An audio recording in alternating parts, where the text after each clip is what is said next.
Okay, hello, hello, hello. Welcome to another edition of Talk 22. Once again, I'm your boy MJ, aka Mizzle to the Jizzle, and I'm here. It's gonna be a tough conversation today, y'all. I'm here with a bunch of fellas in the Madison area here, basically here to discuss the conversation of the day, which has been about race and racism and all the hate that we've been seeing in the world from it. So basically, from that discussion, I want to introduce my guest today. Go by the name. I got Kay Sankofa Yes, sir. from the Madison area. I also got my man Ant is on the line. Cracking. We got the homie Rob D's, What up? What up? and last but not least, M City. My co-host Dash DUB is also on the line. What's going on? What's going on? He'll be here to take in all your comments and whatnot. We'll be answering to you in a live format as we go. So we're gonna get right into it, I guess. I guess with the first question, I had a family member one time told me that he truly never experienced racism in his life ever. I couldn't believe it. I was totally shocked by that. But he said he never experienced racism. He said he treats people with respect, and that's what he demands from people is respect. I always thought all Black people experience racism. That's just what I thought. So I guess I'm gonna start off. The question is, have you ever experienced racism? Case and Kofa, we're gonna start with you. I think that that's a good question, and I think that that's a good example to preface it on. And I think that the guy who you're talking about has a fallacy in his understanding. So when we think about racism, we think about it oftentimes in terms of individual acts that happen to people. So when he says, I treat people with respect and I demand respect from people, that deals more with prejudice and bias versus racism. So you might demand that somebody not call you the N-word or not do something very simple and slighting to you in your face. But that doesn't change the fact that like you grow up and live in a system where educationally tax dollars are misrepresented for populations that come from poor places, which are predominantly also reflective of different races that are minorities. And that doesn't change the fact that we live in a legal system where 1 out of 3 Black men are likely to be incarcerated, and where people commit the same crimes but have different sentencing. So to me, racism more so deals with the system and the structure that perpetuates the things that we deal with as a people versus the individual act. And I would say because of that, there's no doubt that, growing up in South Central LA and then coming and moving to Madison, Wisconsin, I've experienced whatever forms of racism have been pervasive within, whether it was my family getting pulled over by the LAPD when we were on our way to church on a Sunday morning, or whether it was being in Madison and seeing how things work in the school district that I work at, where Black students are failing compared to white students 20% to 70% as far as working proficiency levels in their academics. So I would say that I've certainly seen it and I've experienced it in those same ways that we all experience. Okay. All right. So M City, I'm gonna swing it back to you. Have you ever experienced racism, and what effects has that ever had as you as a Black man in society? We're gonna have to take the mute off. All right, can you hear me? Yep, there we go. Okay, cool. I was gonna say, I definitely have experienced racism, even if let me see, I don't want to give a whole bunch of examples, but dating wise, if I was dating somebody that was of a different race, their parents may have been like, I don't want you dating this person because he's African American, or if it's been just being pulled over because the cops see you Black and you in a car and they pull you over. So I definitely have experienced it, like I'm sure any other Black man has. And if a black male feel that he hasn't, then I would agree with sorry, look, homeboy was just speaking. Just because it didn't happen to you like personally doesn't mean that it's not affecting you or not happening. It's like I don't see every crime that happens outside my door. That doesn't mean crime is not happening outside the door. I just haven't walked outside and seen it. So yeah, it's just crazy to me that somebody said that, but if that's how they feel, I gotta respect that because I can only go by judge them by what they say. But to me, yeah, I would say most African American males have experienced it. If you think you have it, you have it. It's just not maybe you can slap in the face with it, so it don't hurt as bad. Okay, thank you. Ant, we're gonna go to you now. Same, I guess, question. We're gonna unmute your mic. Have there been any experiences that you've experienced in life? I mean, a lot of white people, they don't understand this. Like, they'll look at it and be like, well, how have you experienced racism? Like, there's people that don't understand that. Can you explain? So I've definitely had experiences with racism. And so what I also like bring to the table is, you know, I used to be a former law enforcement officer for 6 years. So I actually probably experienced more racism as a police officer. I've experienced racism before I was, but like, you know, I would show up to certain calls and people would look at me and be like, "No, you're not the one who's going to help me." And I'm like, "Yeah, I am." And it was simply because of the color of my skin. And so one of the biggest moments for me, I finished high school in Milwaukee, Wisconsin. I remember I was driving home after hanging out with some friends, and I was on 27th Street in Milwaukee, like 27th and North Avenue. I was headed up to Sherman Avenue to then head over to Hampton. And I had this officer like pull up on the side of me at like 27th and North Avenue. We driving, he get in front of me, I get in front of him, he looking at me. We get to Sherman Avenue, I bust a right. We go about 7 blocks. Finally, he pulls me over. And I'm like, for real? Like this whole time we've been like looking at each other. And he pulls me over and I was like, "Can I ask what you pulling me over for?" And this man, without blinking, he said, "Yeah, man, I pulled you over because you look too young to be driving." I said, like, I'm not the smartest cat, but I'm like, in my mind, because I ain't finna get, have him shoot me. And in my mind, I'm thinking, if I look too young to be driving, didn't I look that way the minute you saw me?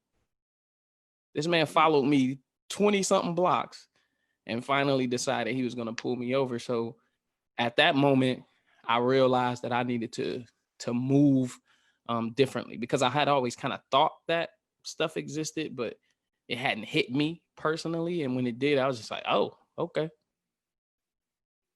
Okay. Yeah, I know that area that you're talking about very well, right next to Walgreens. Yeah. 27th and North. I know that area. Gold Rush, you feel me? Yeah. Okay, so Rob, we're gonna get your mic unmuted. I need to know from you, same, I guess, question. You know, it's funny because I always thought that maybe Alfonso Ribeiro was the only person that said he never experienced racism. I'm just saying. So I would actually like to meet your cousin. Nah, man. I mean, like, at least in my opinion, what black person hasn't experienced racism? You know, whether it's in the streets dealing with the issue at hand of police brutality, like even in pursuing education, people looking at you like you ain't good enough, or why you here, or when you walk in the boardroom, same thing. Like, it's different levels of it. So I find it very hard for anyone to say they've never been affected by racism. It could be as simple as being in the grocery store, people looking at you like you finna steal something. Like, I'm fat, I want to eat. Like, I'm gonna grab what I need to grab. Like, quit looking at me like that. I know I'm cracking jokes, but still, I mean, like, the reality is, I think it's something that we all have experienced.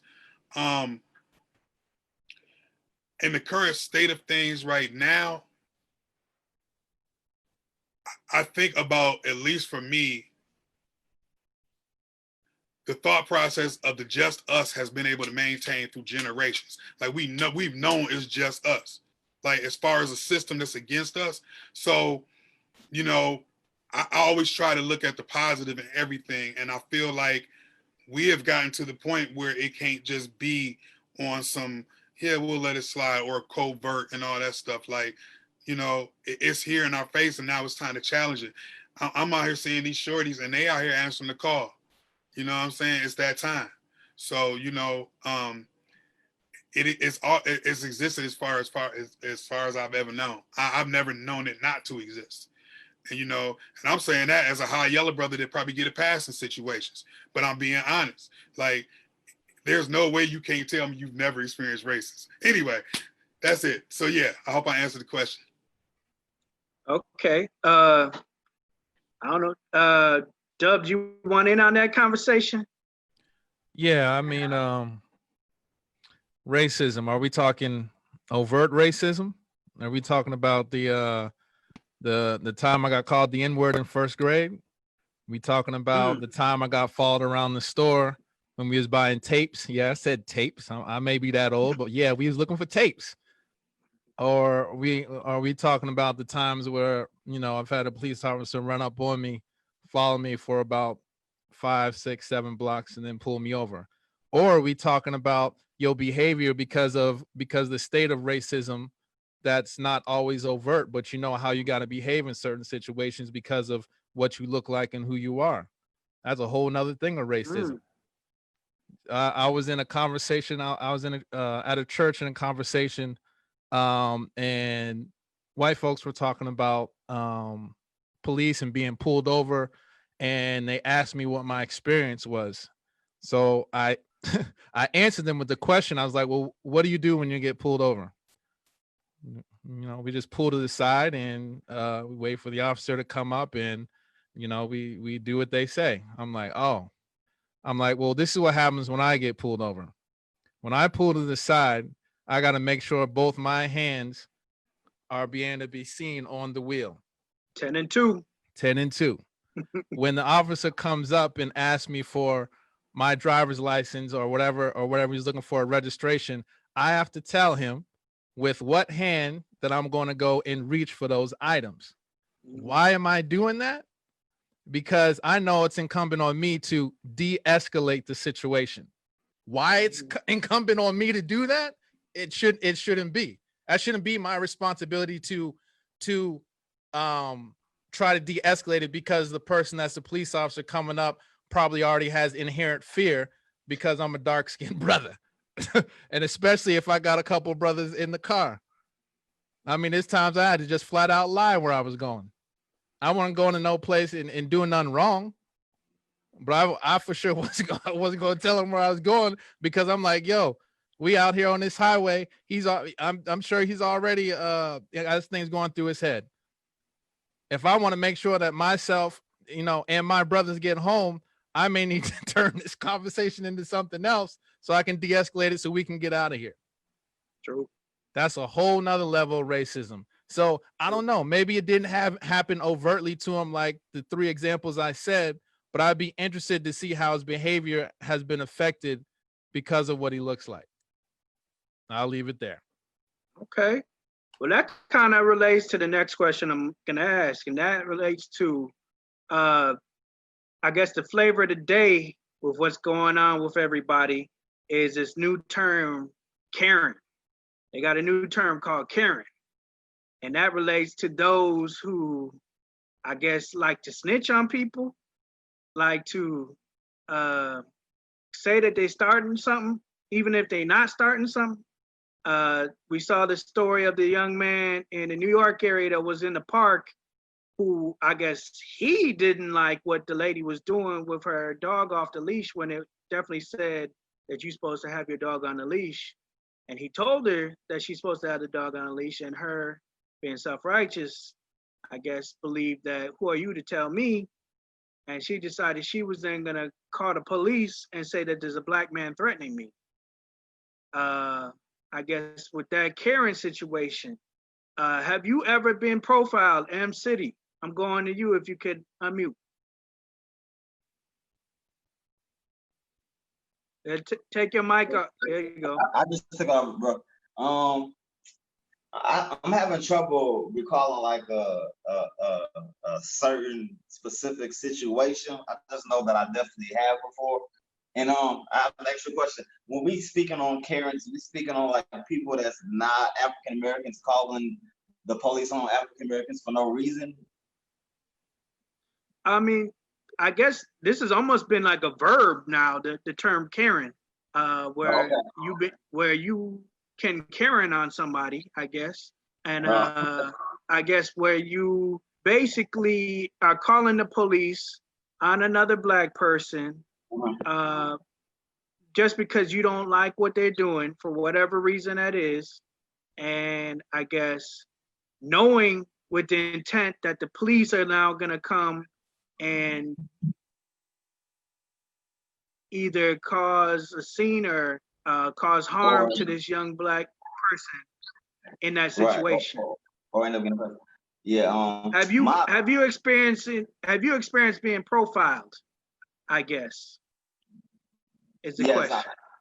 Yes, I definitely have. But my other comrades on the podcast, or whatever, I already gave the same example, so I don't want to be repeating them over. But my opinion on that, I'm just real quick.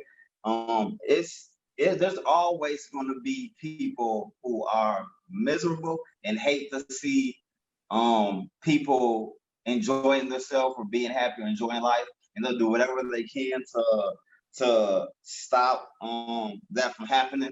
Sometimes it's race-based, sometimes it's just based on other things, but there's always going to be miserable people who don't want to see you happy, whether it's just on race or just some other shit, but we're going to keep it straight to race.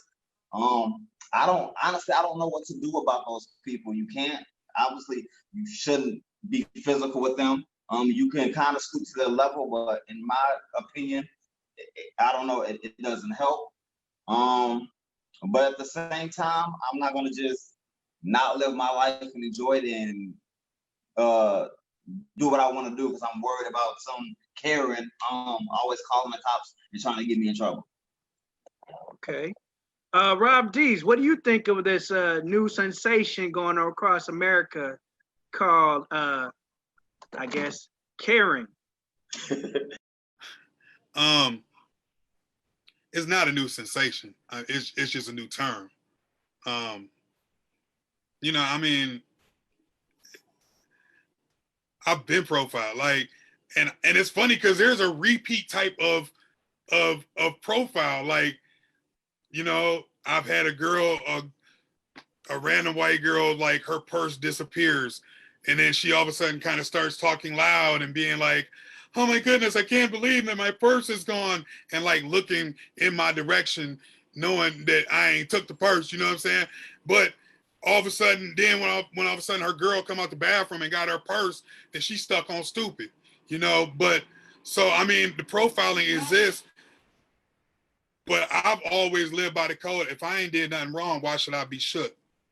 You know, and that's one thing that I always feel that we need to always to do, because I feel like a lot of times, number one, black folks, we emotional. You know what I'm saying? And just because we come some way don't mean we bogus. You know what I'm saying? Like we say, man, that don't mean we're gonna tear everything up. But I think there's such a fear of us that's the reason why there's a profile in the first place. Like, we fit the description. You know what I'm saying? So have I been profiled? Yes. Do you want me to keep going? How many times I've been profiled? What I've been profiled about? I've been profiled for being a big dude too.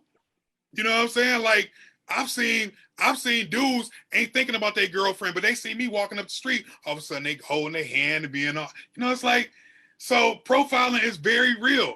And it's funny, and I guess for me, like I say, man, I think the only way to really break that down and get past that point is to call it what it is. You know what I'm saying?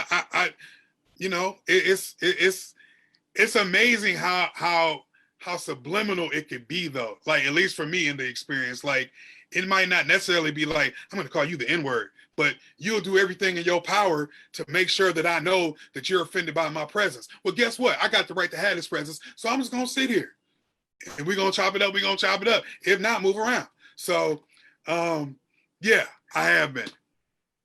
Okay, I hope I answered that correctly. Case and Kofa, what is your feelings on this new, well, it's like he said, it's not new, but its term is new. Karen. What is your feelings on the Karen situation, and have you ever been profiled? I guess. Right. So first thing I'm gonna say is, like Rob D said, it's not new, and the terminology is kind of as follows. They have what they call intergenerational terms for this. So they said the grandmother would be Susan, the mom would be the term that we all know as a Becky, and then now what it's morphed into is a Karen. So they said the millennial version or the generation, what is this, Z or X or something like Z version of this phenomenon is a Karen. And I personally think, it's a really scary, vile, malicious thing. You know what I'm saying? To watch that video kind of gives you the chills. Not because we don't know it already happens, like it's not a surprise, but just the audacity, and the sincerity in her voice and her actions and how she was emoting. Like she knew what she was doing. She knew that calling the cops on this black guy could serve a potential threat. You know what I'm saying? The issue is that we get gunned down all too often for things that don't matter, or in the case as of most recent, something like a knee to the neck and asphyxiation. And so I was thinking about something else that Rob said that I kind of challenge in my own mind a little. The idea that, if you ain't done nothing wrong, then, why should you be shook? And I feel that. I feel that theoretically and philosophically, that's a righteous indignation. But, somebody like Martin Luther King died with that righteous indignation. And a lot of people still die having done nothing wrong. You take a look at a lot of the lives that were lost reaching for a phone or not reaching for anything, or inside of the car with your children, or just doing something trivial that you would never think would lead to your death. And you have a guy enjoying his day in a park, trying to follow the rules, being the complete opposite of a stereotype. And what she's doing is evoking the stereotype of criminal black men in order to, do what? God knows what she wanted. Like, what did you want? Just to not have to follow the rule for your dog? Or, she was angry. And so to me, the idea that somebody else's anger can be weaponized like that is scary. It's scary. And it's what I think about mainly is how to avoid those situations. I know we shouldn't have to. It's like what was being said about why should we have to de-escalate the situation when the police come? We shouldn't have to feel like we're on trial immediately when a police officer is called, or when somebody says that they feel threatened or that they want to do something simply because they're mad at you. But we are the ones who have to de-escalate that. So he has to have his camera up and be ready, present, and accountable when the cop comes to say, here's the footage, here's what happened. You know what I'm saying? If he doesn't have the footage, it's his word versus hers. And we all know that opinions have to be validated.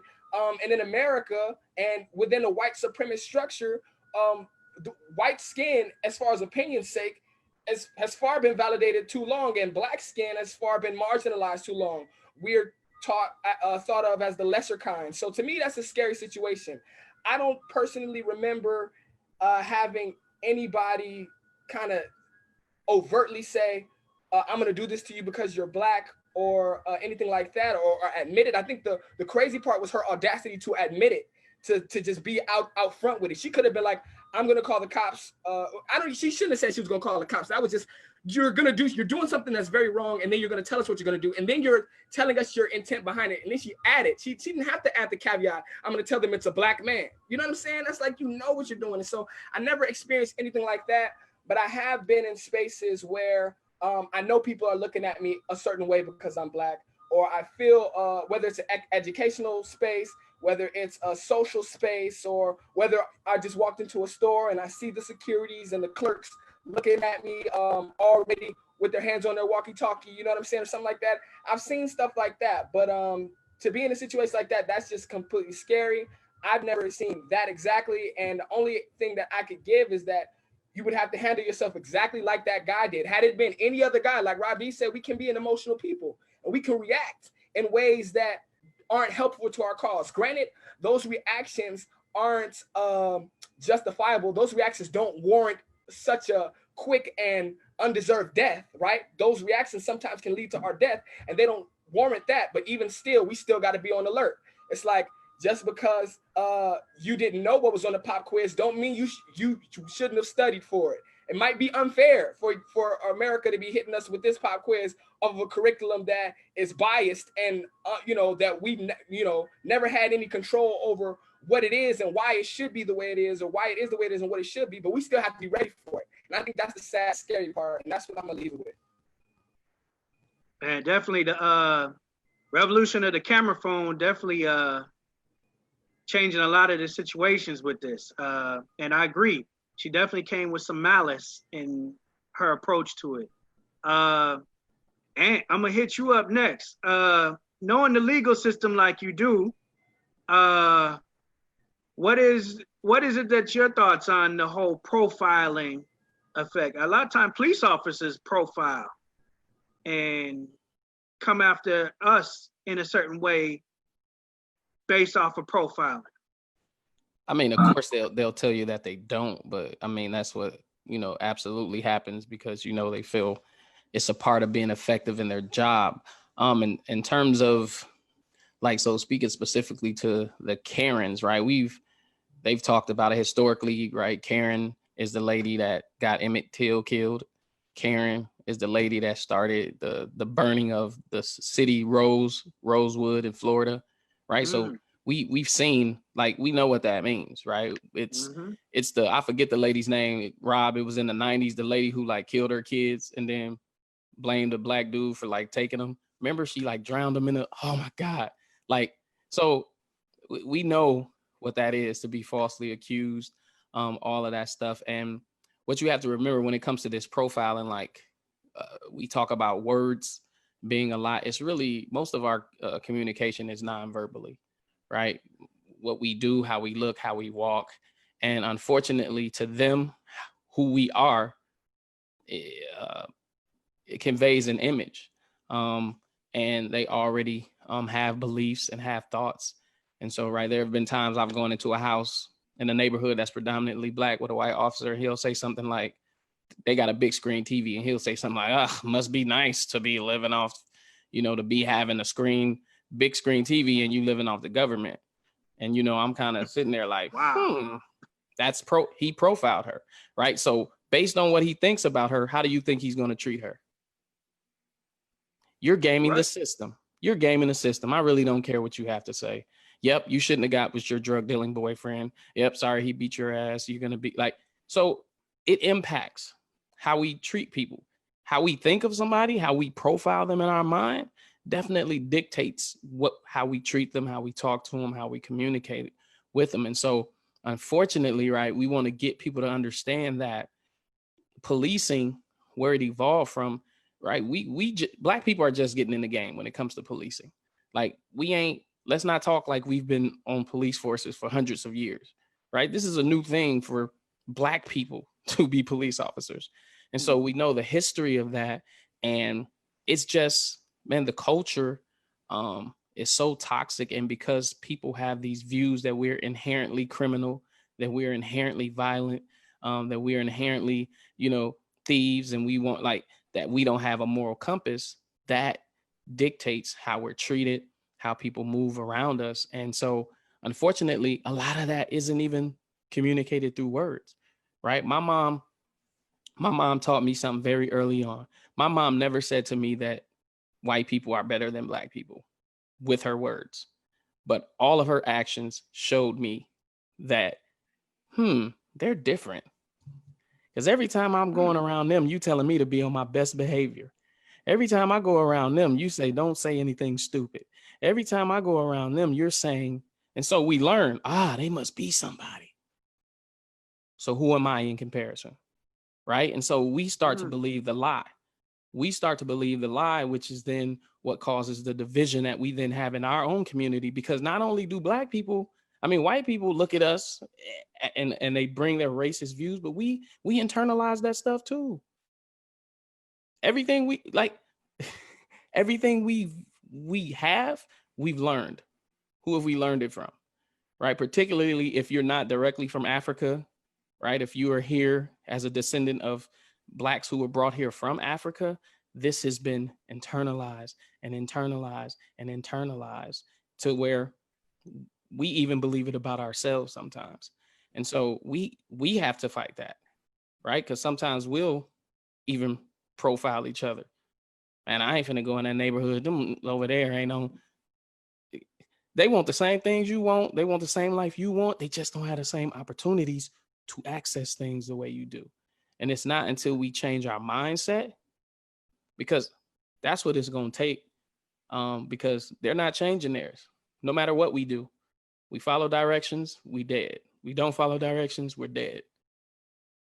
So here's what we can do. We can begin to change our mindsets about each other and start to live the lives that we were created to live. And then we ain't got to worry about their profile. That's all good point. We got a new person on the line. Look like my man Ram is on the line. Ram, say what's up. You can take your mic off the mute. There we go. Hold on. All right, so Ram, on you. What's your thoughts on the whole Karen situation?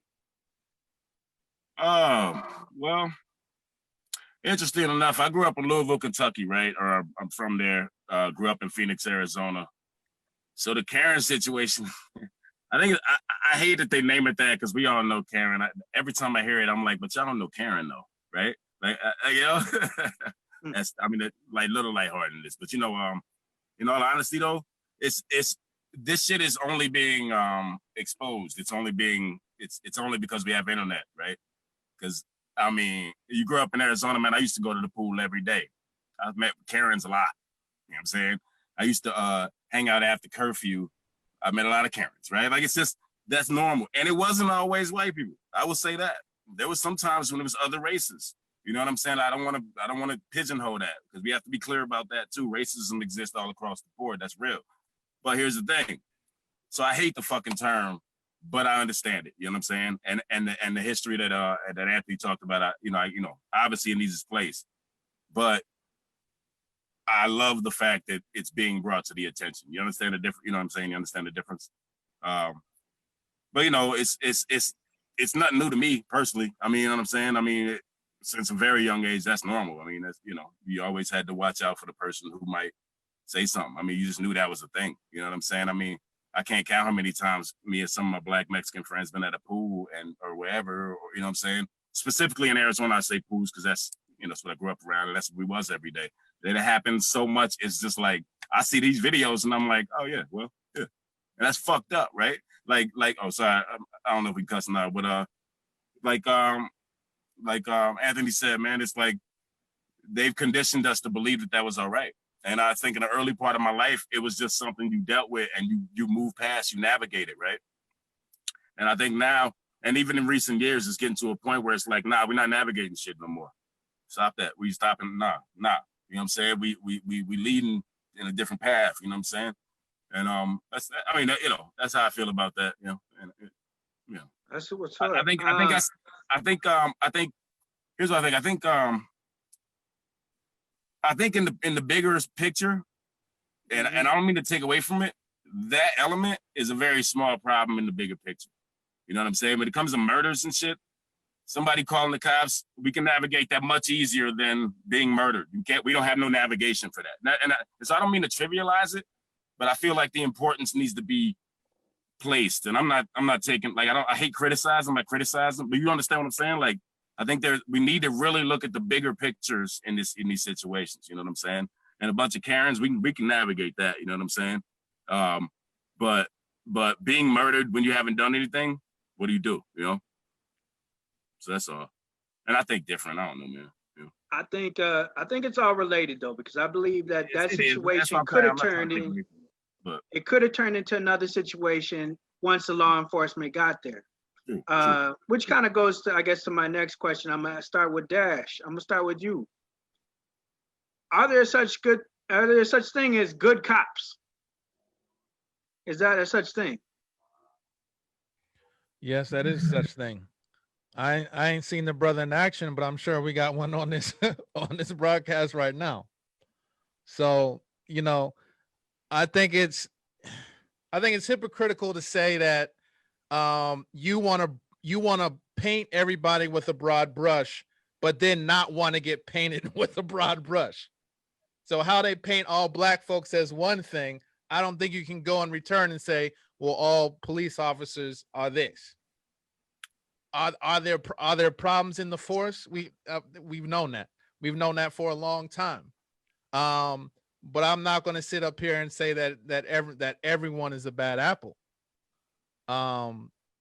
So that's for me personally, and it's I don't have police officers in my family, but I do know police officers that are currently serving now, that are doing everything they possibly can, to change as much as they can, depending on the position that they're in. And sometimes when you're up against an overwhelming majority that may feel some way, it's hard to get that change. And that change takes a long time. And sometimes it's going to take external forces to actually get those things done for the things to change. So that's what I'm hoping, we can accomplish with what's going on now. And part of that movement, it's the external people that are now applying even more pressure to say, hey, how y'all are operating, how y'all are training, is not working. It's failing, and it's been failing. Will we get that change that we seek? I don't know, because you're talking about a group and an organization that's tight, and they've been together for a long time. So it's going to take a lot to try to overcome that, but we got to start somewhere. So I am optimistic that I think some change will come. Will it be enough to make me not have to de-escalate the situation every time I get pulled over? I may not see that in my generation, but I hope that happens in my son's generation, though. Can I So say we'll something? see. Oh, I was gonna say, let me jump. Let me please All let right. me. Yeah. Go ahead, Ant. So here's the thing, right? If me and all of us go, we're hanging out tonight. Like COVID ain't here. We all hanging out tonight. And I go out without y'all even knowing. I go out, I see my enemy, I kill my enemy, and y'all with me. And y'all like, man, what the? So if y'all don't immediately go to the police department and tell what I just did, what's gonna happen to you? We're a party to a crime. You're a party to a crime Accessories. immediately, not 3 days later, not a month later, immediately. If you do not hit a hard right and go right and report that, you are now bonded with me. So if that can be the case for regular people, why can't that be the case for people who have been trained in carrying a gun, shooting a gun, de-escalating, re-escalate, whatever it is? So the thing isn't about good cops. Yeah, good cops exist, but bad cops exist too. And bad cops aren't like doing, I mean, they're doing little stuff, because if they can do this big stuff, there's probably little stuff that's getting ignored too, right? So here's the thing about it. This ain't about individuals, dog. It's about a system. Right. Yeah. The system was birthed out of evil, right? Slave patrols, slave cat. Like, so here's why we have a problem. We can't imagine things any other way. We can't imagine that we could do away with policing the way it is now and build it back up differently. And that's the problem. That's why we're stuck. And that's why, yeah, you can be a good officer, but law enforcement as a system, no bueno. Because y'all seen a meme going around. If it's 10 bad cops and 1,000 cops that know about the bad cops don't say anything, it's 1,010 bad cops. Because somebody can lose their life because you're like, that's my boy. I don't want them to be on my ass. Like, come on now. There's a lot of jobs where you can go and slack. This ain't the one. This ain't the one for you. Like, you can't go to this job, bring your bias, bring your prejudice, bring your racism, and think, I'm gonna be good. No, you cannot and you will not. And we have to make it easier for those good cops to be able to say, nah, dog, this ain't it. But we haven't done that because we all know what the culture is. The culture is, hey, we hold each other down. And as long as it's that, we will not get what we need. Okay, so Ram, I'm gonna shoot it to you. Do you also agree with what he just said with the Oh man, it's a lot. good cops versus bad cops? Okay, I think because, like he said, I agree with some of it, and I don't mean to do semantics, but it is that, right? And here's why. Because there can't be any good cops because the system tells them to act accordingly. You know what I'm saying? And hear me out. There's good people, okay? I know good people that are cops, right?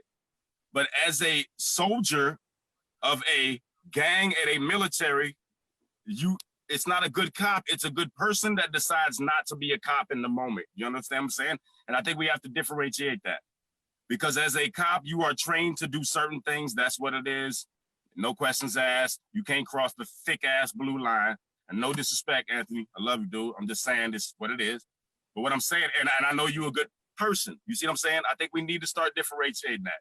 When it comes to politicians, when it comes to cops, when it comes to people that are in positions where their system is against us, you can't say that, oh, there's good lawyers. No, lawyers are taught to lie. That's what they do, right? But there are good people who then let their own morals take over in situations where they're not going to be just a foot soldier. And so I agree, right? I agree. There are good people, but it's impossible to be a good cop. Your whole ideology and your whole training is to oppress us. So it's impossible. Now, you can let your morals take over, and that's the problem, is people aren't letting their human morals take over in situations of aggression, right? I was talking to somebody the other day, and this takes a little off the subject, but not so much because there's bigger cops than that. They said, oh, what if the National Guard and the military and such, right?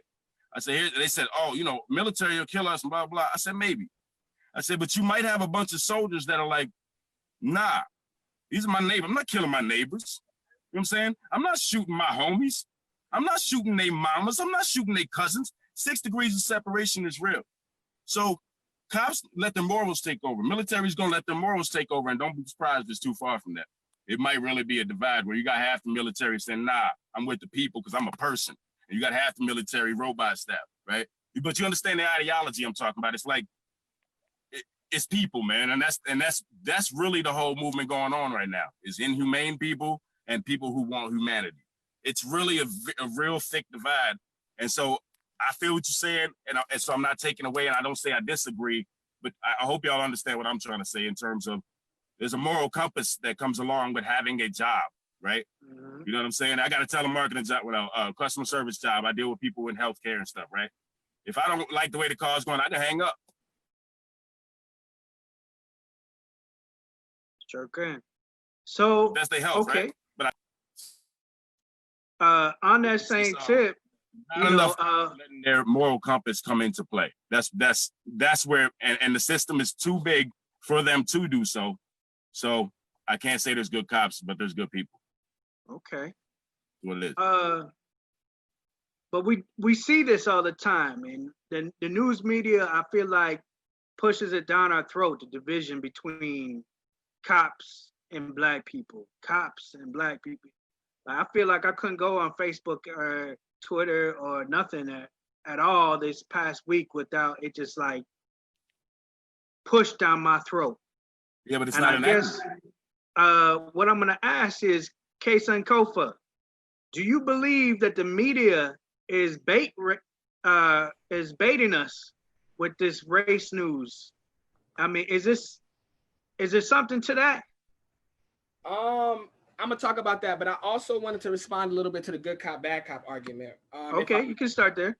Okay, so I appreciate a lot of what Ant said and what Rambunctious said, right? So I think that the very real truth is that there can be good people no matter what uniform they wear or what they do. I like the fact that he said, the military or the police force is like a gang. And they are like a gang, because it makes me go right to the gangs that I remember seeing when I was growing up in LA. You got Crips and you got Bloods that I mainly remember. And a question that you could ask is there such thing as a good Crip or a good Blood? Now, when I originally think about it, I knew this Crip who would be at my church every Sunday. And he would give money to kids and he would do things for people. You know what I'm saying? And I know it's a Crip with a degree. You know what I'm saying? I know Crips without degrees who are good people, who are doing good things in the world. you think about Nipsey Hussle. But then we think about what the organization is means as a whole to the community that it's a part of. And it might not always be the most pleasant thoughts and feelings. But then another thing that I think about as I regurgitate the point is we think about what it started off as community revolution in progress. So that's the baseline for it. That's what it's supposed to be in essence. The same way we think about the police force as what Ant said, starting off as a baseline of slave patrol, right? So the essence of their starting has determined what they have become today, right? And so the reason why we see some people who are in a gang affiliated situations who might be considered even good is because they probably still hold a little bit of their essence. But I think what Rambunctious was talking about is the fact that that essence and that systematic structure is in place means that by nature, only a bad cop can be a good cop. And I'm gonna explain that.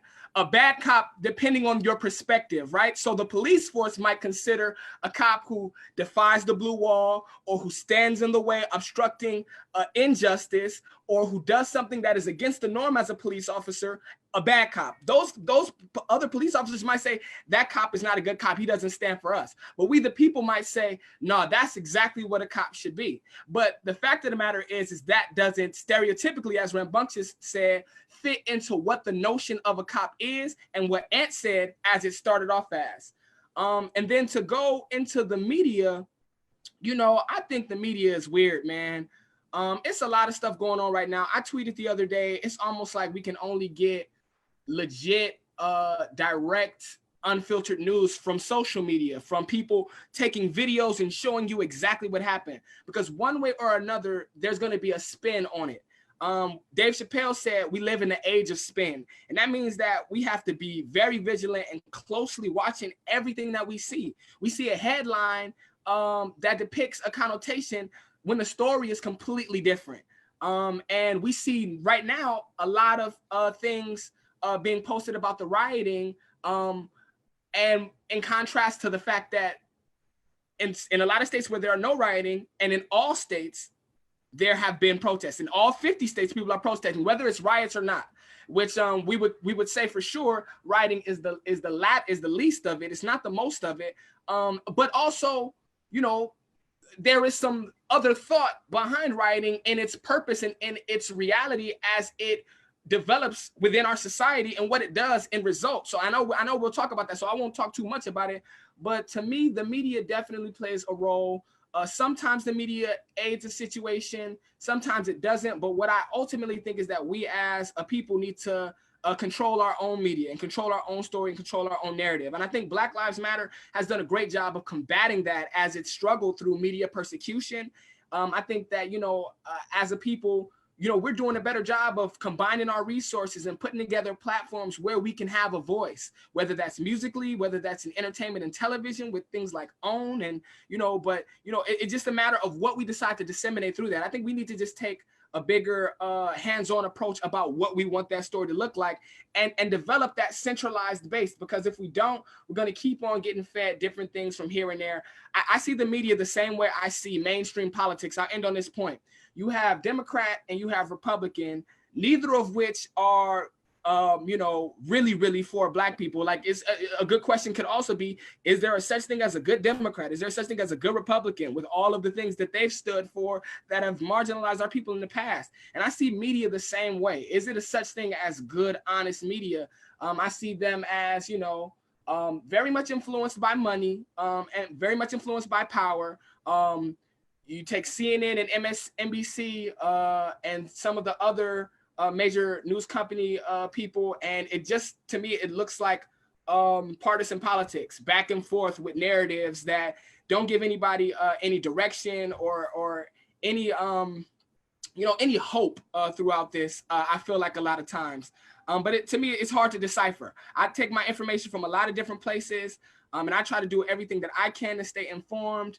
And the media is just like such a huge issue. You know what I'm saying? It's like, I don't even know how we could tackle it outside of just continuing to create for ourselves, taking everything we can with, I say, some silver and some salt. So like a grain of salt and a silver lining. So if you got to hit it with the grain of salt, I don't know about that, Or if it's something like, okay, you might have said this, but I take this out of it, the silver lining, and I walk away. You can have that. I'll take this piece with me and continue about my piece, and then go about your business. And that's how I do it. And so, yeah, you know, I'm gonna leave that open, and I'm interested in what other folks have to say about that too, because I think that that's an interesting topic. Okay, I feel you on that. I'm gonna swing it to Rob D's.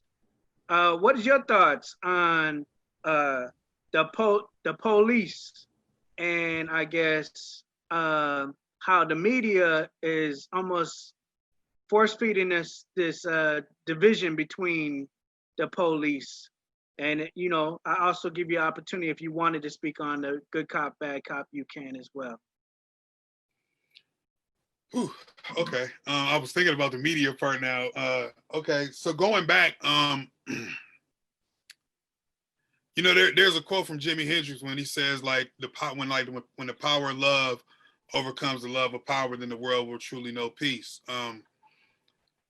I think that it kind of echoes into the conversation we all been saying. Like, I feel like there's a certain level of power tripping within the context of what the police are, which is what everybody's saying. You know, like, there's a rush. You know, like, and I'm sure, and I'm not just saying at the end, but like, for example, I just lost my train of thought. You know, the police officer that say wasn't the most recognized during high school. You know what I'm saying? Got ignored.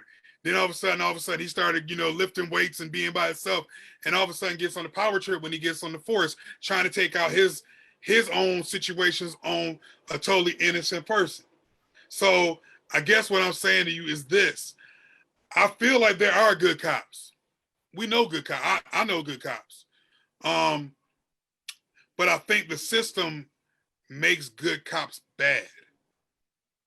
And what I say by that is, it's just as bogus as that dude to be on the power trip and want to enforce his will, like this officer in Minnesota. Like, this wasn't the first time he did it.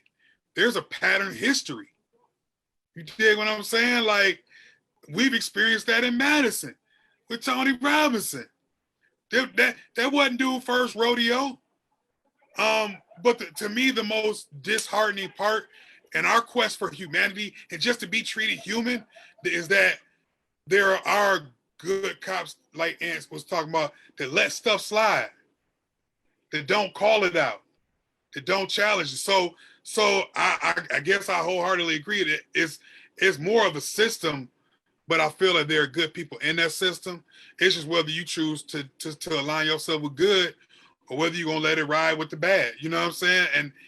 And I feel like that's the most disheartening part of the whole conversation, is because I feel like in these scenarios that there becomes that mixing. Like, you can't really tell who's good and who's bad.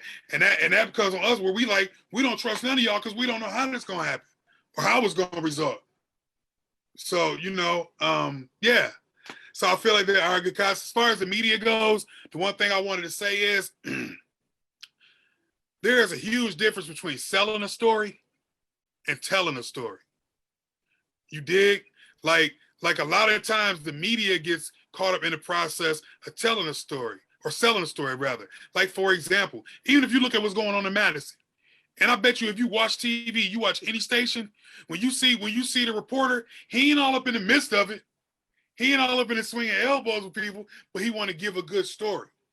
You know what I'm saying? But like, they don't want to talk about the peacefulness that's in the riots. I mean, in the rallies that's going on right now.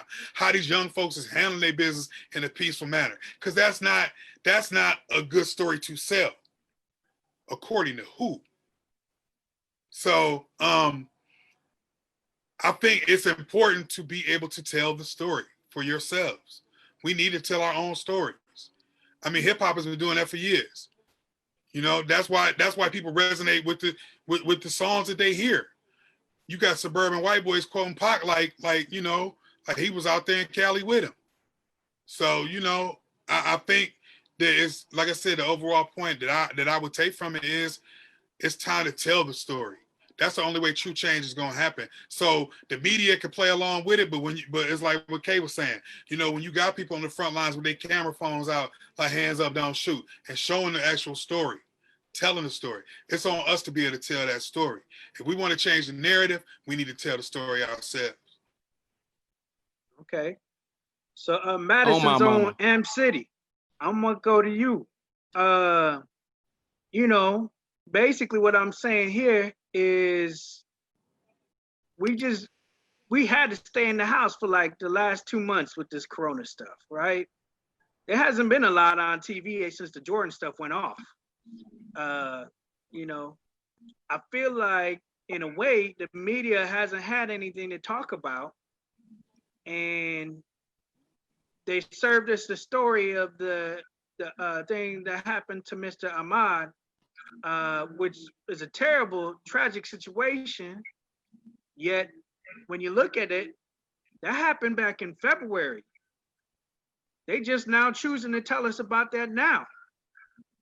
What do you feel like is the media's role in almost force feeding a division between blacks and the police? I feel like the media plays a huge role in the separation between like African Americans and the police. And yeah, I'm gonna give you an example. Since I was a kid, and it works both ways. I'm gonna give you an example. Since I was a kid listening to Dr. Dre and Snoop, but they had 187 on Undercover Cop, and I seen the things that was going on in LA and things like that. I've almost been trained to think that all cops are bad.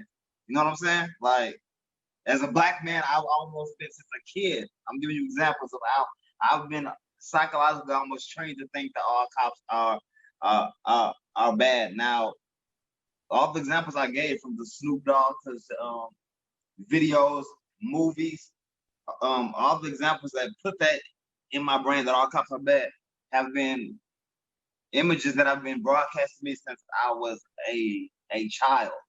I think the things that you are taught it as you're a child, when you become, I mean, as a man, sometimes you have to unlearn those things.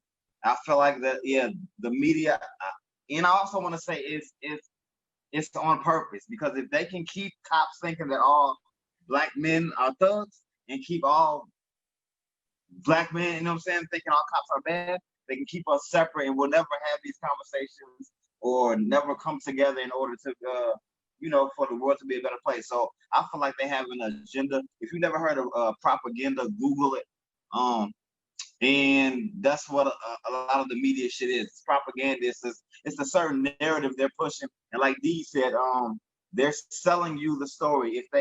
If they just told the truth all the time, they wouldn't get their agenda across. So they have to paint the picture the way they want you to see it. So yeah, I believe the media has a huge role to play in the separation between cops and the African American society, period.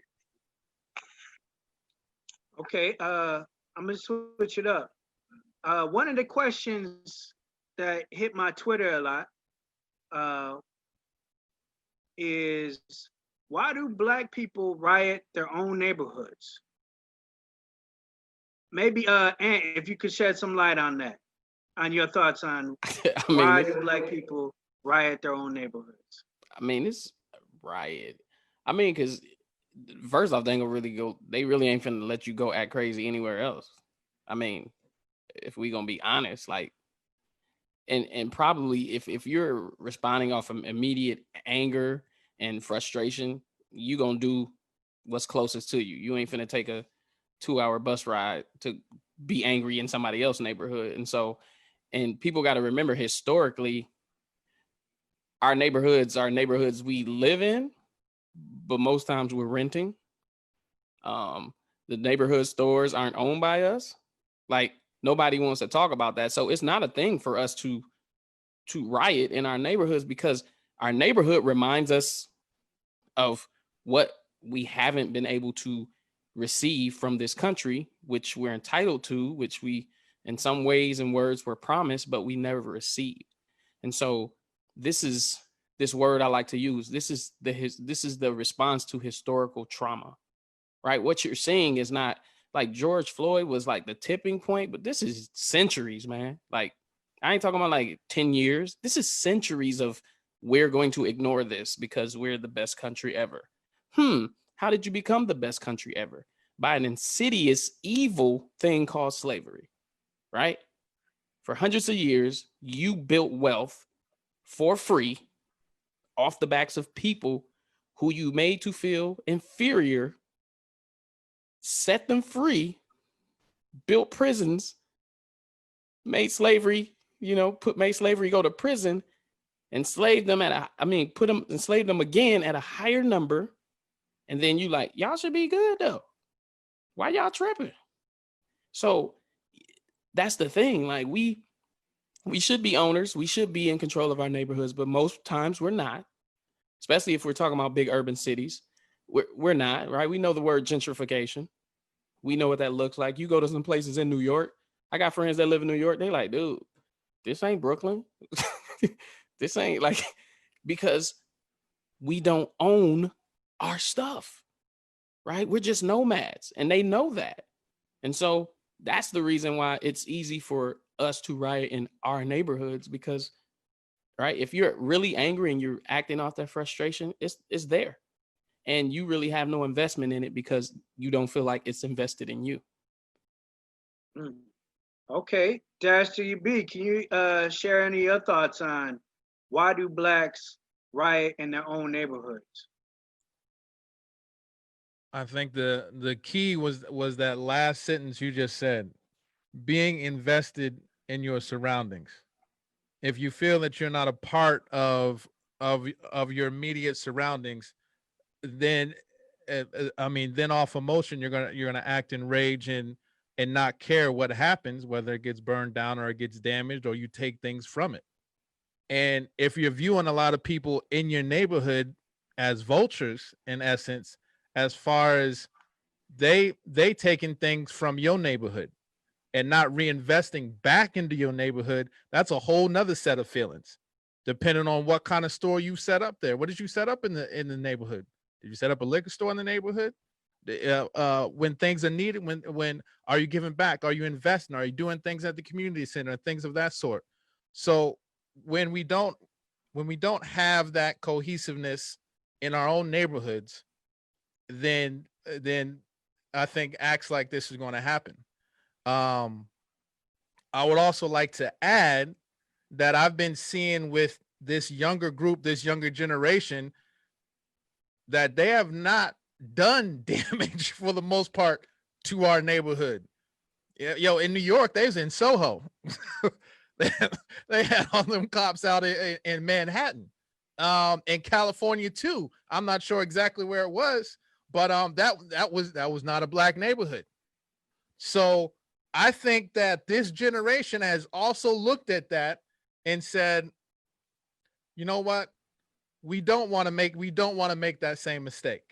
If it is going to happen, we may do it someplace else. But let me add a caveat to that, because with this group as well, a lot of the rioting and looting ain't being done by us. It is not being done by us.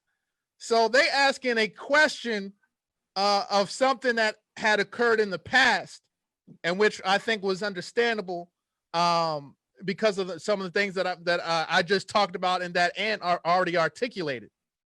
But this is 2.0, 3.0. This is the new group. This is the new generation. They ain't moving like that. They ain't acting like that. And on top of that, they ain't even participating in that. We've seen many times, more from eyewitness accounts, live stream, not from what media is providing us for the most part, of Black folks talking to these other white folks that are down there looting, stopping them, getting in their way, confronting them. What are you doing? Because they know what the ultimate goal is. So, I know this. I know some people feel that this moment is exactly like some of these other moments. I'm here to tell you that it's not. There is something different about this. It's an instance that has happened in the United States over and over again. But this movement feels different. The actions are different. They seem focused on what needs to be done. They seem well organized. They seem to really are gravitating to the gravitas of this moment right now. So, you know, I hear the question. My first thing would to come back at him and be like, "What black folks you see looting?" That would be my first question. But that's my 2 cents on it. Gotcha.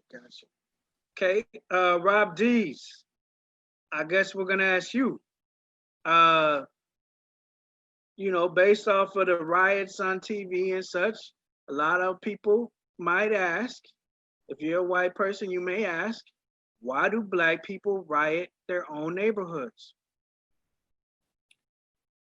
I mean, I think it's been a statement that's kind of has been repeated. Like, I think that up until, I would say, my generation, which is that middle age like category now, I think the focus has been on stuff. And when I mean stuff, it's like, if you ain't got no shop in your hood, why do you care about that building? I'll burn all this stuff to the ground. You know, I think the difference that we're seeing with this younger generation is, I believe that they actually care about people. I think a lot of the stuff that we see has been, you know,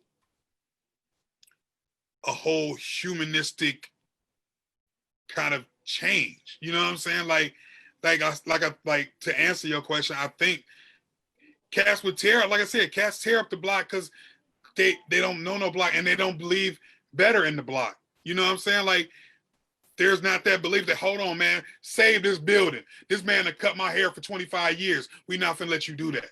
You know, we ain't really seeing that. But you starting to see it with these shorties. Like I said, man, I've been on State Street during this stuff. Like Dub, like Dash was just saying, like, when you seeing shorties like, hold on, we ain't on that. We own this. That means there's an investment in the people. And I think that, at least for me, I'm not scared to say it, but I kind of feel like that's where my generation has kind of did not hit the mark.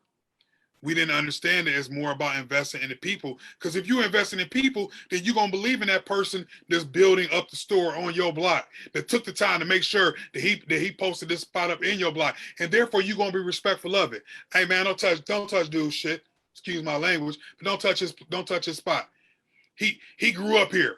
You know what I'm saying? But like, so I really hope I answered that. I keep going back to that, but I think that there now is more of an investment in the people. And prior to this, it hadn't really happened. Therefore, I think that's why you saw the results of blocks being tore up. I agree with Dash on the other side of it. Like I said, what you're seeing out here, most of the actions that's getting reported in the news is folks that really ain't even been in the movement of it all. They just in there to see just come up. You know what I'm saying? I live above the smoke shop that somebody broke into. Like, more than likely, cats just wanted to get them bongs, and you know what I'm saying? That's about the worst you've seen. So I think the narrative, it goes back to what I was saying earlier though about the narrative. Like, I think that these young folks have taken the charge and responsibility to invest in the people. So you're not seeing as much of the whole tear down mentality that we have become used to. All right, cool. Okay. I'm done. City, I'm gonna ask you. All right. Why loot? Why loot? Because it was a Biggie song. No, I'm just playing. Good one. No, but this is my opinion on the looting thing. The only thing that I don't like about it, I'll start with the only thing I don't like about the looting, is I feel it takes away from the overall picture of what we're trying to do this for, right? That's my opinion. That's the only thing I don't like about it. Other than that, when they say why loot, is because I feel like it's years of frustration, of just built up anger, of just people just ready to snap. And I'm going to be honest, I put my agree with me. I am proud of this generation standing up more than mine did when we was younger. We got upset about shit. We didn't do anything. And maybe that's why certain things that's still happening because we didn't do anything. So as bad as it may sound, it's what they're doing is technically a crime. But if that's what it takes to get y'all motherfuckers to wake up out there and see that we're not gonna take no more, then I'm all for it. Okay. Kason Kofa, I'm gonna ask you this same question, I guess, here. You from being from California, you know, we saw it in the Rodney King riots. Why loot? And why loot your own neighborhood? Definitely a good question. And I've been enjoying this discussion on this so far. I think everybody's had some really valid insight.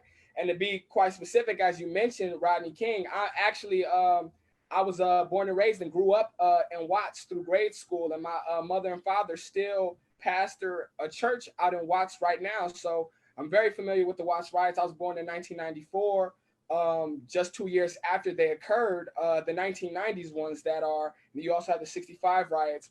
And then, you know, I just want to talk about the history of rioting and the history of looting. We think about it as this term that's so egregious and that we should be so straight away from. But I was listening to the town hall today, or it wasn't today, but I listened to it today. And it was when Barack Obama was speaking about everything that's going on.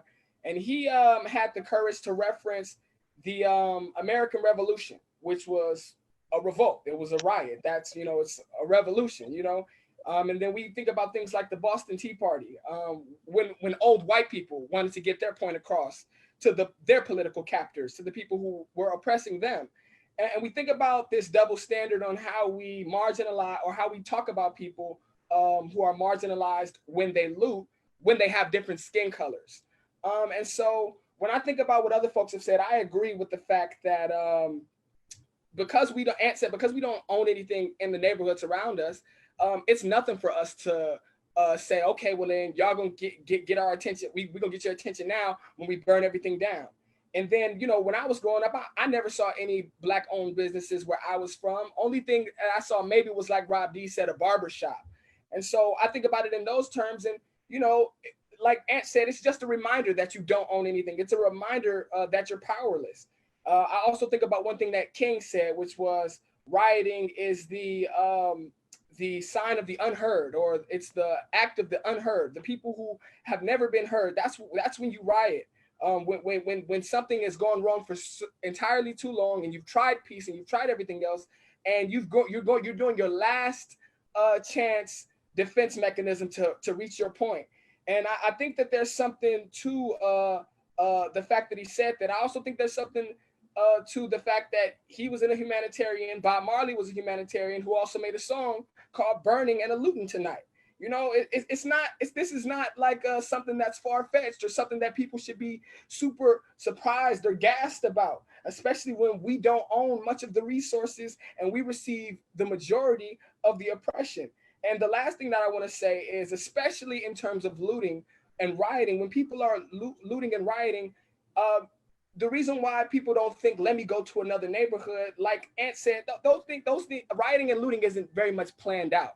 It's not a well thought out exercise. It's not, we're gonna meet here, think this through, but that's like a heist. You know what I'm saying? That's a bank robbery.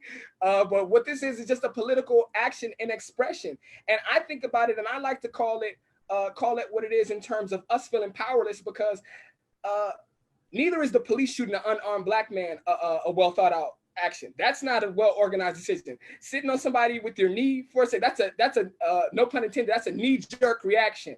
That's you doing something in the spur of the moment because of the heat of the moment, because of your feelings. And it's a situation where the police make us feel powerless.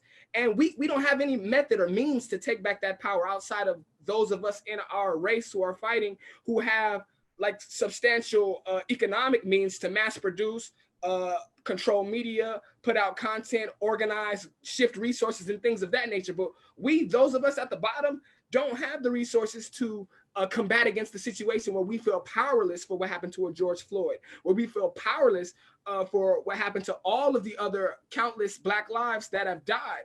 And so what I think a riot is our only way to put the police in a situation when they are probably powerless against what the people are doing. And so to me, that shift of power is something that is not only, I don't want to say necessary, because I don't want people to think that we should loot and riot. But I understand that if we feel like we have no power, and the only way to make the people who directly take away our power feel the same way is to be out in masses doing things that they would generally want to have control over, but can't, that's the only way they actually are able to maybe feel a little bit about how we feel. But it's not like they lost a life. You know, it's not like they lost a brother or a cousin or aunt or uncle or a son or a daughter. They're only losing damages, property from damages to buildings. And so I think the point that is made is that I saw a tweet that said, a friend texted me, said, one of my coworkers said to me, man, all these Black lives who have died is really sad, but this looting has to stop.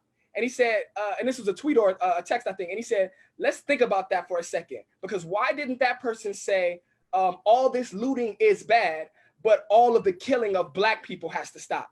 You know what I'm saying? That's a twisted shift in your brain to understand. It's somebody who's going to watch this who's going to be like, I thought that thought before. And you have to sit down and deal with your thoughts for why you think that the looting has to stop, but the killing of unarmed Black people is sad.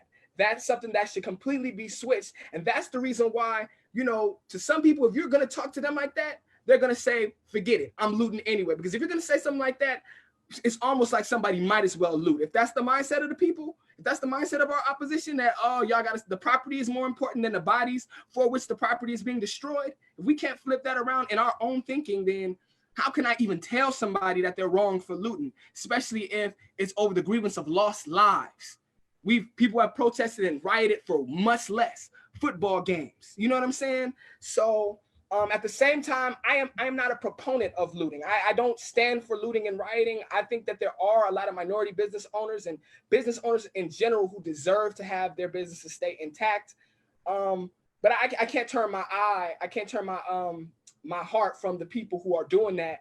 I can't turn my sympathy and my empathy from them. I can't say that I don't understand them. I would advocate we find a different way, because I think that the peaceful protests are still doing a great deal right now. I think the fact that all 50 states are protesting means more than the fact that people are rioting and looting. But I do want to give a caveat and say, in 1968, after King died, the rioting and looting did lead for the president at the time to actually sign a civil rights act. So it's like, it's not like you know, if this, you know, you don't respond to us when we're peaceful. Yeah, so if you're going to serve its purpose, if you're going to reward this behavior, you're going to get this behavior again if you don't, you know, fix it when we ask you peacefully. But I don't want to say that I'm advocating for that, but I understand it. I got you. Oh my. Can I throw in something before you move on? Can I throw in something before you move on? I'm sorry. Can I just say, I've never heard the word caveat so much in the conversation.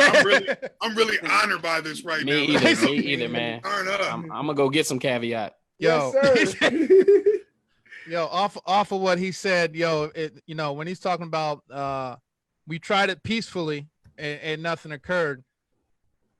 Kaepernick hasn't been mentioned. You threw up your arms when Kaepernick was doing it, and he was doing it peacefully. He didn't hurt nobody. He didn't take nothing. And everybody was up in an uproar over that. We tried peacefully. It's been tried peacefully in the past. And to what he said about in 1968, where things had to get blown up to draw attention. Yo, sometimes you got to do things to draw attention. Second, emotion is messy, period. When you are any emotional being, when you are filled with all these different emotions, to what people said, it's not organized, it's not planned. You can't plan how your emotions, your anger are going to come out. It's going to manifest itself in different ways. What do you think are happening to Black men and women when these things are happening? We're seeing it over and over on our social media and on the news. Where do you think that emotion goes? That emotion has to go somewhere. We see it all the time. And for a lot of us that may not have an outlet for it, it just gets pushed down. So what do you think is going to happen after a while when you keep seeing it for the 7th, 5th, 8th, 10th, 20th time? That emotion is going to come out and it's going to be messy. That's just what it is. And if you haven't been through that and haven't experienced that and had to shelve your emotions when you see people that look like you get killed, get murdered, get chased down, shot in the back, knee stepped on their neck, yo, that emotion has to go somewhere. You can hear it right now in my voice. True I enough. don't know why my volume had to go up that high, but it's it's the emotion of it. It has to go somewhere. It has to come out. We ain't robots. Black folks is people too. We is not robots. So True enough. things are gonna come. Things are gonna happen. It's gonna get messy. Last point, what be happening after these championship games and these football teams and these colleges? Yeah. Y'all love to hide that. Y'all want to talk about that. Why are you presenting me with that question? We actually talking about people dying. You don't come out and say like, oh man, why are the college students tearing up their campus? We don't never seem to have that conversation. And those are just things. So you're saying you've devalued Black lives so much that we come after white folks, after whatever possession or things you have, and then it's Black folks? That's crazy to me. I'm done. I'm sorry, but I had to put that in. No, I'm glad you said that. I'm gonna make a T-shirt. You spoke on Kaepernick. Apparently, the quarterback to the New Orleans Saints had something to say about that. But later since then, I guess he's apologized. So we leave it at that. But I'm gonna move on to the next question. Next question, I'm gonna throw it at Ant. Knowing the legal side the way you do as well, I had questions also on my Twitter that said, do you believe that all Blacks should be carrying, should be armed at this time?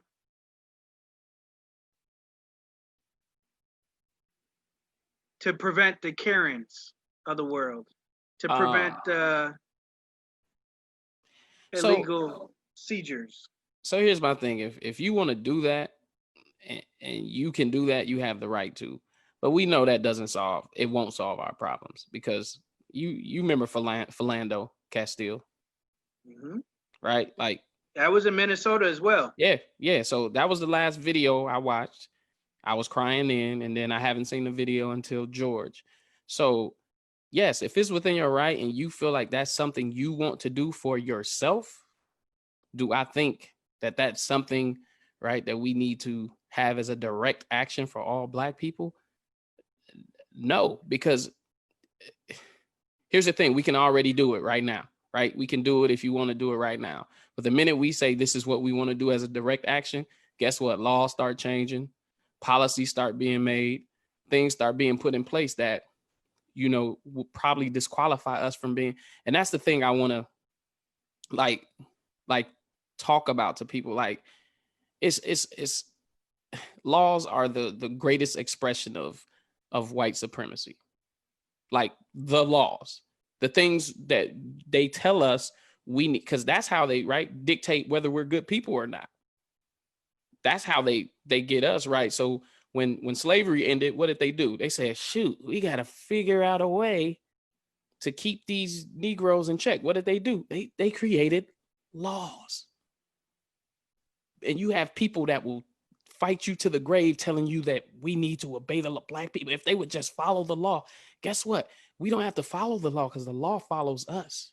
However, we're moving, laws dictate to that, right? And so this is the thing you got to understand. So yes, we have the ability to conceal carry, and if that's your right and you want to do that, but do it. Equip yourself, arm yourself with the knowledge to deal with police officers, arm yourself with the knowledge to educate people in your neighborhoods, arm yourself with the things that will live on after you, right? When the big thing I think about Dr. King, and I know like King he was a face of the movement and he did great things, but there were so many people behind him that made that thing happen. But the one thing I do admire about him greatly is that he knew it was going to take a sacrifice. And so that's what we got to know. And whatever we choose to do, you got to know it's going to be a sacrifice. And he knew that his sacrifice would probably be his life. And he was okay with that. So he knew that that sacrifice would lead to a greater, a galvanizing of the people. So we got to arm ourselves with knowing what our gift is, what our ability is, and then giving that to the people to duplicate, to help our community, to move within our community. He talked about, Sankofa talked about resources. When you're able to shift resources, that's much better than a gun. Because here's the thing, man. If they really wanted to see us, they'd have came and saw us. The same reason why, right, they will put a knee on our neck is the same reason why they won't bring it to us. They will use the system, right? Because if them good old boys wanted to get us, they could probably mount a lot of attacks and do some things. But they know, damn, we've been trying to beat these mugs down for 400 plus years. God damn it. Not only are they stronger, there's more of them. Like your enemy studies you. And here's the thing. We've been studying them longer than they've been studying us. Because we were an afterthought, right? Slave. We watching everything they do. We see how you run this. We see how you do this. We see how we know you better than you know. Like our mothers breastfed your children. So we know our enemy, and they know they aren't dealing with a weak people. Like we might not have it all together, but at the end of the day, man, we are some of the most resilient, some of the most powerful, some of the most loving and caring people on this planet. And so I would say you just need to arm yourself with what works for you. Whatever your gifting is, whatever your purpose is, just fully arm yourself in that, walk in that. And if you want to get a gun, you can get a gun. That's cool. That's cool. But that's not it's a way to protect maybe your house, but it's not a way to protect your people. Okay. So final question is going to actually end up going to my man, Rob Dees. I was listening to the Charlemagne interview with the other radio disc jockey from the Republican side. Can't think of his name right now, but he talked about Rush Limbaugh. Thank you. Yeah, and he talked about it, and he said, at the end of the day, how do we end this?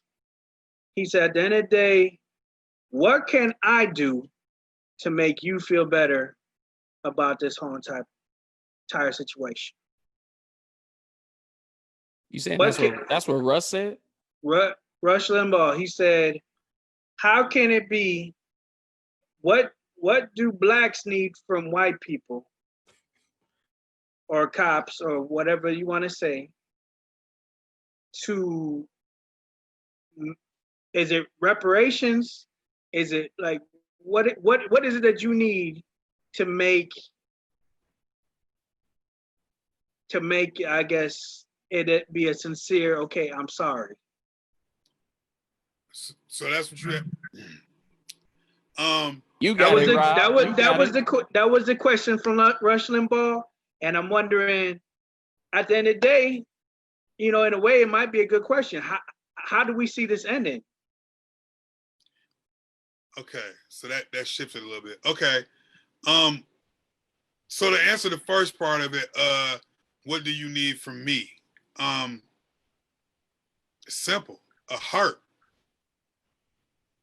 A freaking heart. Like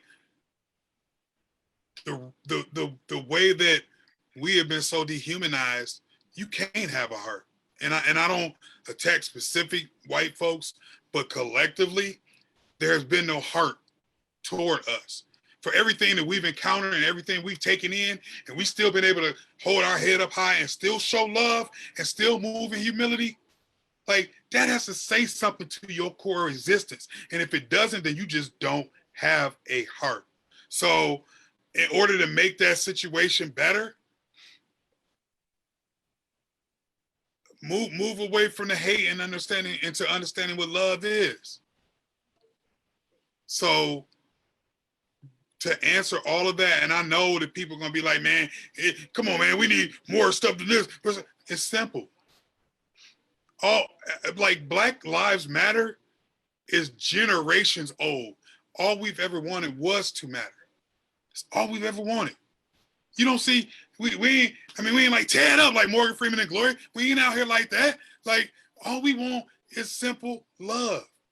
Our existence, it means something. Just say that. So to me, that's the easiest and simplest answer I give, but I think that answer holds so much weight. Have a heart.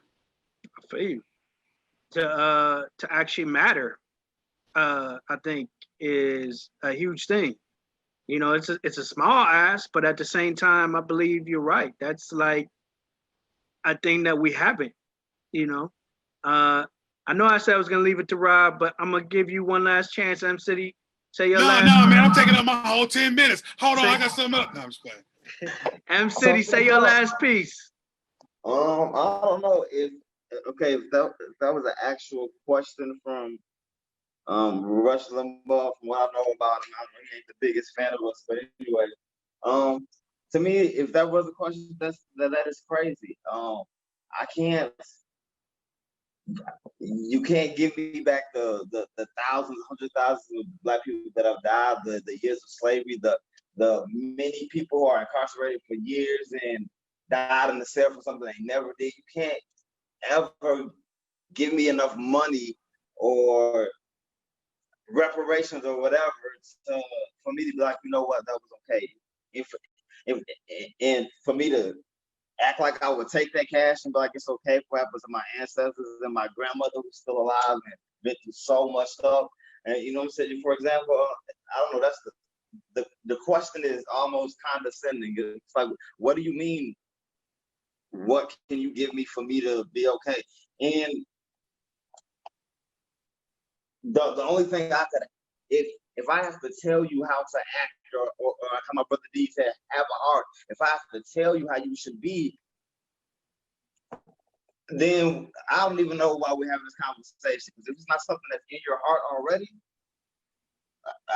there's nothing I can tell you to do. It has to already be inside of you. So the people that's really for us, that's not Black, I don't think they're asking, oh, Black people, tell me what I can do for you. They're genuinely in their heart being good people. And for us, that's enough. And I'm going to end it on that, man. Okay. Well, gentlemen, I appreciate your time. Dash DUB, tell them where they can find you. They can find us on Radio 22. So we're going to have this live stream. But before we do that, I know we went way over. I would love to give Ant and K-Sankofa a rebuttal. And I'm hoping people are still with us because it's hard to keep it short. But it's too much to unpack. It's too much to unpack. It is. With a question like this from Rush Limbaugh of all people, I'll say something at the end and then say all our particulars. But let's see what Ant has to say, and then K-Sankofa, and then we'll try to close it up. Okay, Ant, go ahead.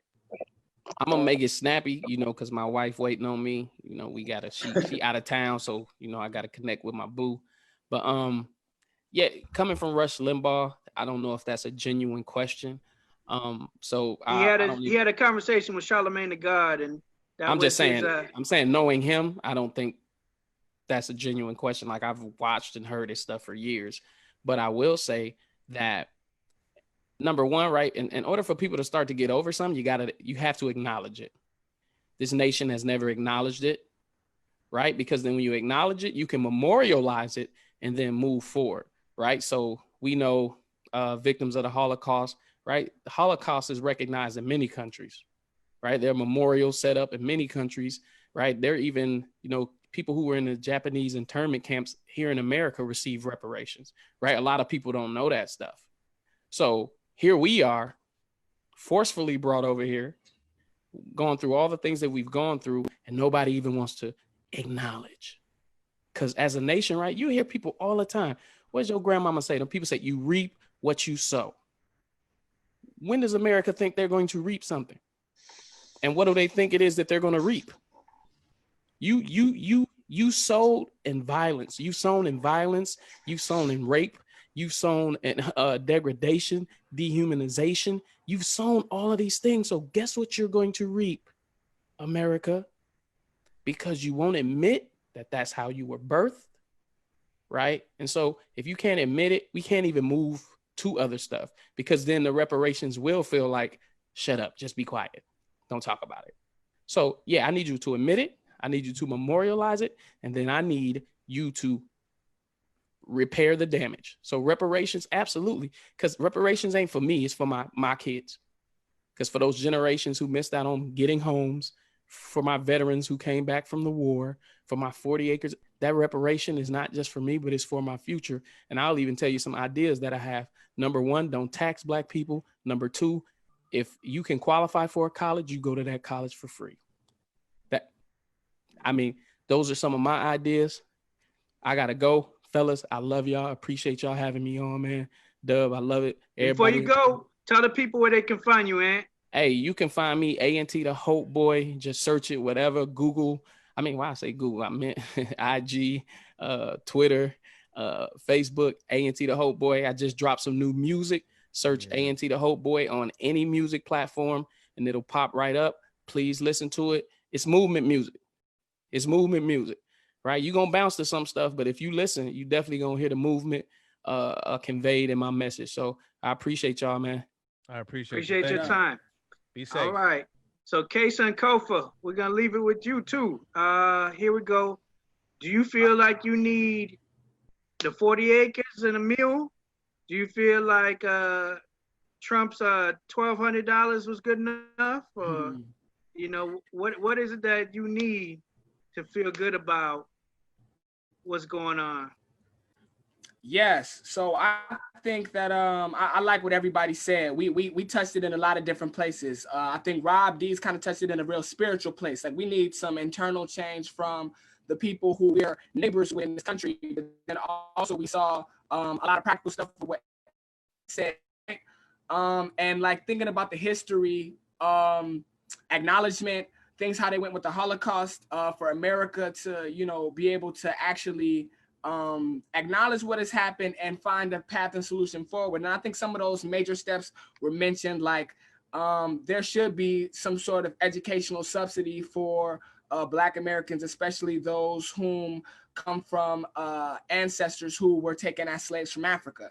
There should be some sort of reparative value or subsidies for folks to be able to apply for land grants, just as was given for poor white people in certain times in this country. And just like, and not saying that it's enough, but because of the travesty that happened with the Native American communities, they were gifted with certain land plots and casinos, but not enough, clearly not enough, because the entire land was taken away, and there was that was also another entire genocide that happened on behalf of America. But regarding what's going on with the police today, something that we've seen is like really the hot button issue. I think there's 4 major issues. I think we have an issue when it comes to education and having equity and access there. We have an issue when it comes to economic access, having economic freedom and having the access to jobs and resources in order to create ourselves.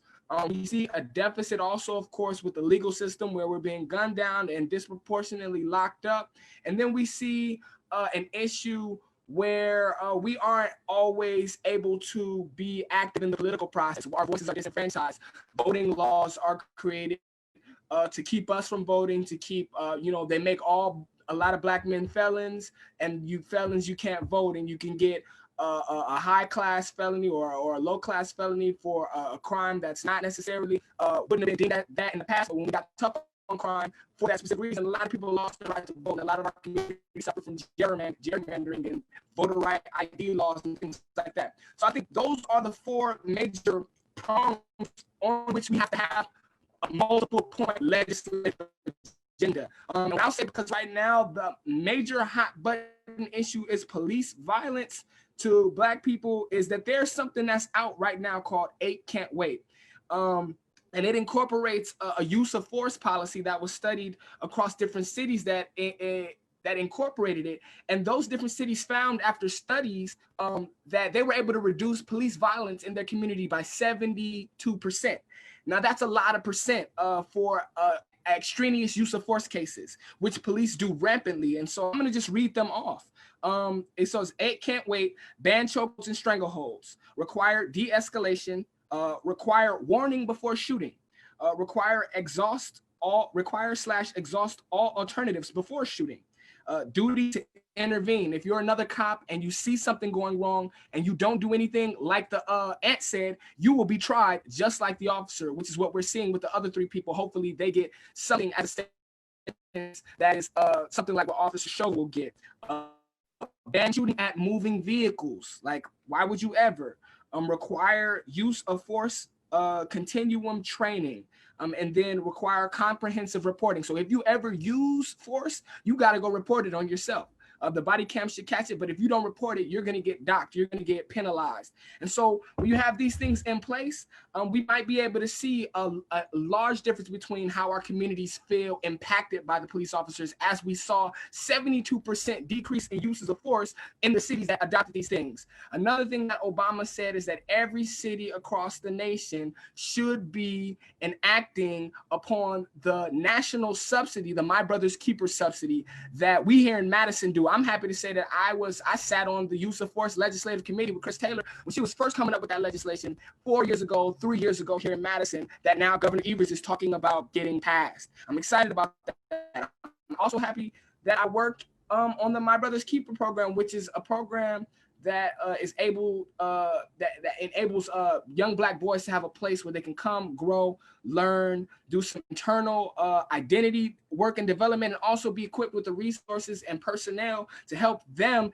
make it through the challenges that we face as young Black men, as young brown men, Latino, and all of the like. And so those are some things that I would leave it with. Those are some tangible action items that Madison needs to get right on, and that the rest of the country needs to be on as well. I know that the mayor of Minnesota is on it, so mayors can take this pledge. So we need to be petitioning Mayor Satya Rhodes, who I think is a good person, and I think is willing on the right side of this. You know what I'm saying? And we need to petition our power people to do that. But there are agendas out there, and I think what would make me happy, what would make things right, is if we saw some of what Ant was talking about with that historical restoration and admission, and saw some direct legislative action to move us forward in a place that gives us some stability and some restoration economically, educationally, legally, and politically. So that's how I'm gonna leave it. Appreciate that. Before we go to Kason Kofa, let them know where they can find you. Yes, sir. So you can find all of my music as it's spelled right there on the name, K.SANKOFA. I'm on Apple Music, Spotify, SoundCloud. Just dropped the music video on YouTube that I think is very relevant to everything that's going on right now. So if you get a chance, go check that out. We also on Instagram, Snapchat, all of those social medias, Twitter, Facebook, you name it. Go like the Facebook page, give me the thumbs up, like, share, all of the above. More coming from us soon. Thank you. M City, let them know where they can find you. You got to unmute, bro. My bad. On Facebook, it's Marcus M City. On Instagram is CityCity608. Not on Twitter, but I gotta work on that. Anyways, and YouTube, type in M City verse rap battles, and the music all pop up too. Shout out to Radio 22 and Talk 22. I appreciate y'all, man.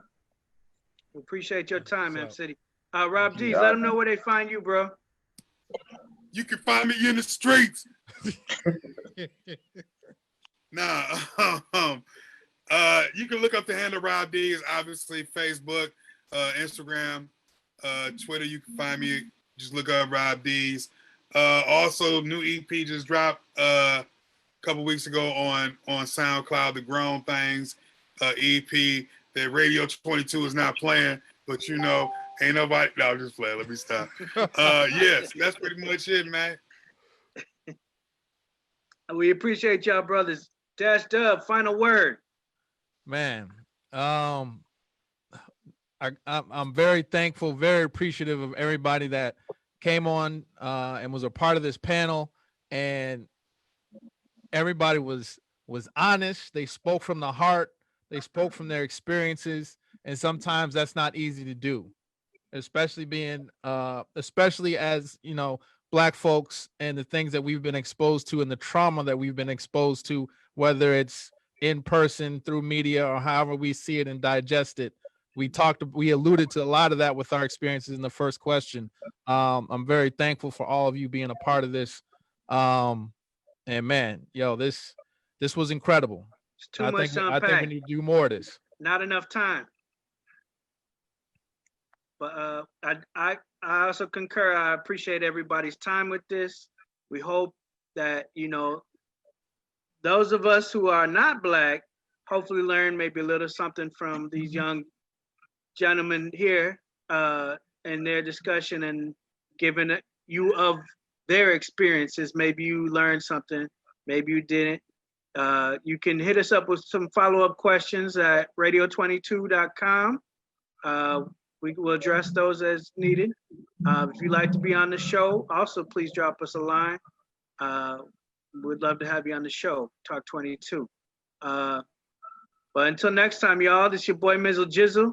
Appreciate y'all tuning in. Until next time, peace. Peace. Peace. Thank you, y'all. Love and support. Be safe. Movement.